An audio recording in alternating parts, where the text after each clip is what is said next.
ګران مینوالو زه فیضان ګلستاني یو ځل بیا حاضر یم دوستانو. تاسو په سټارټینګ دا ورکوټی ته شانتي کلیپ هم صحیح کړو. دا مراد د اوشا ده چې دی نو نادیه ګل ورته سندره وایي. نو دوستانو تاسو دا فنکشن هم صحیح کړو. ورکوټی شانتي کلیپ خو خیر دا کلیپ خپلو مقصد صرف او صرف دا دوستانو تاسو دا وګورئ، غور سره وګورئ. دا نادیه ګل ده او دا مراد دی. دا د دې دا فنکشن کولو مقصد څه دا یې څه دپاره فنکشن کړی.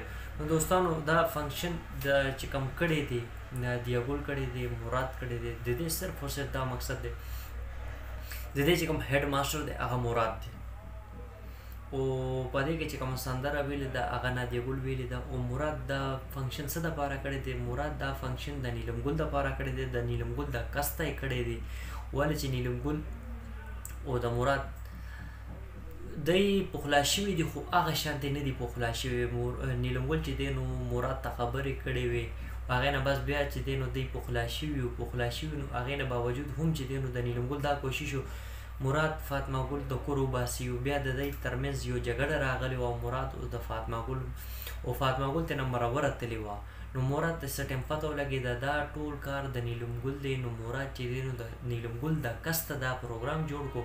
نو په دې کې نیلم ګل یې نه وه راغوستې او باقي هر یو چې دی نو باقي تاسو ته ښه پته ده چې کمې کمې ښځې راغلي. خیر زه چې دی نو ډېر زیات د هغې تعریف تاسو سره نشم کولی په دې ویډیو کې. نو دوستانو دا ټولې ښځې راغلي په دې کې نیلم ګل نه وه. نو دا چې دی نو مراد دا فنکشن چې کوم کړی دی دا صرف او صرف د نیلم ګل د قصده کړی دی.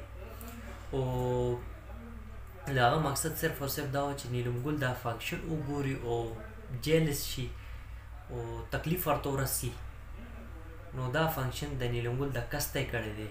نو دوستانو دا ضروري میسج و، دا پیغام و ما له خپل دوستانو سره شیر کړم. که ویډیو کې مانه څه غلطي شوي نو زه بخښنه غواړم. انشاءالله دوستانو ډېر ژر تاسو سره به یوې نوې ویډیو کې به ملاقات کېږي. دا خپل ځان ډېر ډېر خیال ساتئ. د لوی الله په امان، والسلام.